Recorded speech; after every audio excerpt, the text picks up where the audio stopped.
ভাইয়া দেখেছ আর মাত্র 2 দিন বাকি রমজান শুরু হতে। আমার না এবার খুব ভয় লাগছে। ভয় পাওয়ার কি আছে রে পাগলি? রমজান তো আনন্দের মাস, রহমতের মাস। না মানে এবার যে গরম পড়েছে, স্কুল আছে, কোচিং আছে, আম্মু বলছিল আমি নাকি সব রোজা রাখতে পারবো না, কিন্তু আমার খুব ইচ্ছে এবার সবগুলো রোজা রাখার। তুমি আমাকে সাহায্য করবে না? অবশ্যই করব। শোন, রোজা রাখাটা শুধু না খেয়ে থাকা নয়, এটা একটা মানসিক প্রস্তুতির ব্যাপার। তুই যদি প্রথমেই মনে করিস কষ্ট হবে, তবে সত্যিই কষ্ট হবে, কিন্তু তুই যদি নিয়ম মেনে চলিস তবে দেখবি খুব সহজ হয়ে গেছে। নিয়ম মানে ওই যে সেহরি আর ইফতার? শুধু খাওয়া নয়, শোন, প্রথমত তোকে সেহরিতে খুব বেশি তেল মশলা জাতীয় খাবার খাওয়া বন্ধ করতে হবে। তুই তো বিরিয়ানি আর ভাজাপোড়া খুব পছন্দ করিস, কিন্তু সেহরিতে ওসব খেলে সারাদিন খুব তৃষ্ণা পাবে। প্রচুর পানি আর দই চিড়া খাবার চেষ্টা করবি। উফ, সেহরিতেও স্বাস্থ্যকর খাবার। আচ্ছা ঠিক আছে, তোমার কথা শুনব, কিন্তু ভাইয়া সারাদিন যখন খুব পিপাসা লাগবে তখন কি করব? এটাই তো পরীক্ষা। যখন খুব পিপাসা লাগবে তখন তুই অজু করবি। ঠান্ডা পানি দিয়ে মুখ হাত ধুলে শরীরটা সতেজ লাগে। আর সবচেয়ে বড় কথা, নিজেকে ব্যস্ত রাখবি। শুধু শুয়ে বসে থাকলে সময়ের কথা বেশি মনে পড়ে। গল্পের বই পড়বি বা আম্মুকে কাজে সাহায্য করবি। আচ্ছা ভাইয়া, একটা কথা বলো তো, আমরা কেন শুধু না খেয়ে থাকি? আল্লাহ কি আমাদের কষ্ট দিতে চান? হ্যাঁ, একদম না। রোজা আমাদের তাকওয়া বা খোদাভীতি শেখায়। এই যে ঘরে খাবার আছে, পানি আছে, কেউ তোকে দেখছে না, তবুও তুই খাচ্ছিস না কেন?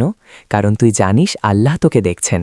এই যে নিজের ইচ্ছাকে নিয়ন্ত্রণ করা, এটাই হলো আসল শিক্ষা। আর ক্ষুধা থাকলে বোঝা যায় গরিব মানুষের কষ্ট কেমন। বুঝতে পেরেছি।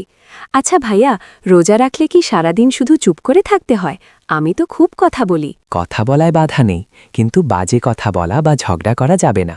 ধর, আমি তোকে পচা বললাম, তুই আমাকে পাল্টা গালি দিলি, তাহলে কিন্তু তোর রোজার সওয়াব কমে যাবে। রমজানে আমাদের জবান বা জিহ্বারও রোজা রাখতে হয়, মানে খারাপ কিছু বলা যাবে না। ওরে বাবা, তাহলে তো তোমার সাথে ঝগড়া করাও বন্ধ করতে হবে 1 মাস। হ্যাঁ, ঠিক তাই। আর একটা জরুরি কথা, রমজানে শুধু রোজা রাখলেই হবে না, নামাজটাও ঠিকমতো পড়তে হবে। আমরা ভাই বোন মিলে এবার প্রতিদিন অন্তত 1 ঘন্টা কোরআন তেলাওয়াত করব, আর সেটার অর্থ বোঝার চেষ্টা করব, ঠিক আছে? ঠিক আছে ভাইয়া, কথা দিলাম। আমি চেষ্টা করব একদম লক্ষ্মী হয়ে থাকতে, কিন্তু ইফতারে তো আমাকে আমার প্রিয় জিলাপি আর বেগুনি খাওয়াতেই হবে। আচ্ছা বাবা, খাওয়াবো, কিন্তু মনে রাখিস ইফতারের সময় অতিরিক্ত খেয়ে পেট ভারী করা যাবে না। অল্প করে পুষ্টিকর খাবার খেতে হবে, যেন পরের দিন আবার রোজা রাখার শক্তি পাস। তুমি পাশে থাকলে আমি পারবো ভাইয়া, আমার ভয়টা কেটে গেছে। এবার আমি সব রোজা রাখবই, ইনশাআল্লাহ। ইনশাআল্লাহ। দেখবি, মাস শেষে ঈদের আনন্দটা তোর কাছে আরও অনেক বেশি স্পেশাল মনে হবে, কারণ তুই কষ্ট করে আল্লাহর জন্য রোজা রেখেছিস। ভাইয়া, চাঁদটা কি আজ দেখা যাবে? রেডিওতে তো বলছে আজ দেখা যাওয়ার সম্ভাবনা আছে। দেখা যেতেও পারে, তবে চাঁদ দেখা যাক আর না যাক, আমাদের মানসিক প্রস্তুতিটা আজ থেকেই শুরু করা উচিত। তুই কি মানসিকভাবে তৈরি, নুসরাত? চেষ্টা করছি ভাইয়া, কিন্তু আমার মাথায় একটা প্রশ্ন ঘুরছে। আমরা তো রোজা রাখি আল্লাহর জন্য, কিন্তু রমজানে কি আমাদের দৈনন্দিন রুটিন একদম পাল্টে ফেলা উচিত? পাল্টানো বলতে শৃঙ্খলায় আনা উচিত। রমজান মানেই হলো ডিসিপ্লিন। ধর, তুই সারা বছর দেরিতে ঘুম থেকে উঠিস, কিন্তু রমজানে তোকে ভোরে উঠতে হচ্ছে। এই যে সময়ের পাবন্দি, এটা যদি তুই সারা বছরের অভ্যাসে পরিণত করতে পারিস, তবেই রমজান সার্থক। আচ্ছা ভাইয়া, সেহরির সময় অনেক সময় আমাদের খুব তাড়াহুড়ো হয়। অনেকে বলে শেষ সময় পানি খেলে রোজা হয় না, এটা কি ঠিক? দেখ, সুবহে সাদেকের আগ পর্যন্ত খাওয়ার অনুমতি আছে, তবে রাসূলুল্লাহ সাল্লাল্লাহু আলাইহি ওয়াসাল্লাম বলেছেন শেষ সময় সেহরি করা বরকতময়। তার মানে এই নয় যে আজান শুরু হওয়ার পর তুই খেতে থাকবি। আজানের আগেই খাওয়া শেষ করা উত্তম। আর সবসময় মনে রাখবি, সেহরিতে 1 ঢোক পানি হলেও খাওয়া উচিত, কারণ এটা সুন্নাত। আর ইফতারের সময়? তুমি তো জানো আমাদের বাড়িতে ইফতারের সময় কত পদের খাবার হয়। আম্মু তো সারাদিন রান্নাঘরেই কাটায়, আমার খারাপ লাগে দেখে। একদম ঠিক পয়েন্ট ধরেছিস। রমজান মানে কিন্তু ভুরি ভোজ নয়। আমরা যদি আম্মুকে সারাদিন রান্নাঘরে বসিয়ে রাখি, তবে আম্মু ইবাদত করবে কখন? এবার আমরা একটা কাজ করব, ইফতার একদম সিম্পল রাখব। খেজুর, ফল আর শরবত, ভাজাপোড়া যত কম করা যায়। এতে আম্মুর কষ্টও কমবে আর আমাদের স্বাস্থ্যও ভালো থাকবে। এটা খুব ভালো আইডিয়া, আমি আম্মুকে গিয়ে এখনই বলবো। আচ্ছা ভাইয়া, রমজানে নাকি শয়তানকে বন্দি করে রাখা হয়, তাহলে মানুষ কেন তবুও খারাপ কাজ করে?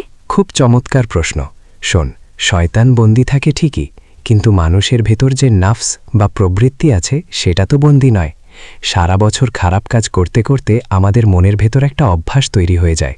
ওই অভ্যাসটাই মানুষকে দিয়ে খারাপ কাজ করায়। রমজান হলো সেই নাফসকে বা নিজের মনকে নিয়ন্ত্রণ করার ট্রেনিং সেন্টার। ও, এখন বুঝলাম। আচ্ছা ভাইয়া, আমি কি রোজা রেখে ব্রাশ করতে পারবো? অনেকে বলে ব্রাশ করলে রোজা ভেঙে যায়। রোজা রেখে ব্রাশ করা যায়, তবে সাবধান থাকতে হবে যেন পেস্ট গলার নিচে না চলে যায়। সবচেয়ে ভালো হয় যদি তুই মিসওয়াক করিস। মিসওয়াক করা সুন্নাত এবং এতে রোজার কোনো ক্ষতি হয় না। আর যদি পেস্ট দিয়ে ব্রাশ করতেই হয় তবে সেটা সেহরির সময় করে নেওয়াই নিরাপদ। ভাইয়া, স্কুলে যখন টিফিন পিরিয়ড হয় তখন সবাই যখন টিফিন খায় তখন খুব কষ্ট হয়। তখন নিজেকে সামলানোর কোনো সহজ উপায় আছে? তখন তুই ভাববি তুই একজনের জন্য এই কষ্টটা করছিস যিনি তোকে সব দেন। আর যখন দেখবি বন্ধুরা খাচ্ছে তখন সেখান থেকে সরে গিয়ে লাইব্রেরিতে বসবি বা তিলাওয়াত করবি। মনে রাখবি এই যে তুই ক্ষুধার্ত অবস্থায় অন্যের খাবার দেখেও নিজেকে ধরে রাখছিস, এটাই হলো রোজার আসল সওয়াব। ফেরেশতারা তখন তোর জন্য দোয়া করতে থাকে। আমি এবার ঠিক করেছি ভাইয়া, আমার জমানো টাকা দিয়ে কয়েকটা গরিব মানুষকে ইফতার করাবো। এটা কি ঠিক হবে? ঠিক হবে মানে? এটা তো দারুণ কাজ। হাদিসে আছে যে ব্যক্তি কোনো রোজাদারকে ইফতার করাবে সে ওই রোজাদারের সমান সওয়াব পাবে, কিন্তু ওই রোজাদারের সওয়াব একটুও কমবে না। তুই যদি একজনকে ইফতার করাস তবে তুই নিজের রোজার সওয়াবও পাবি, আবার তারটাও পাবি। কি চমৎকার! ভাইয়া, এবার কিন্তু আমরা তারাবি মিস দেব না। গতবার আমি খুব অলসতা করেছিলাম। হ্যাঁ, তারাবি হলো রমজানের বিশেষ উপহার। ক্লান্ত লাগলেও যখন তুই আল্লাহর সামনে দাঁড়াবি দেখবি ক্লান্তি দূর হয়ে গেছে।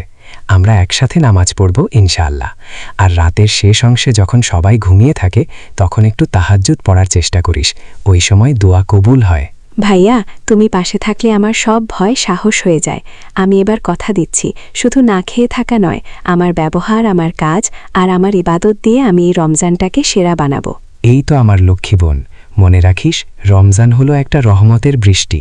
যে যত বেশি পাত্র নিয়ে দাঁড়াবে সে তত বেশি পানি সংগ্রহ করতে পারবে। আমরা যেন খালি হাতে ফিরে না যাই। ইনশাআল্লাহ ভাইয়া, চলো আম্মুকে গিয়ে সাহায্য করি সেহরির গোছগাছ করতে। চাঁদ মনে হয় ওই যে দেখা যাচ্ছে। হ্যাঁ, আলহামদুলিল্লাহ। রমজান মুবারক নুসরাত। রমজান মুবারক ভাইয়া।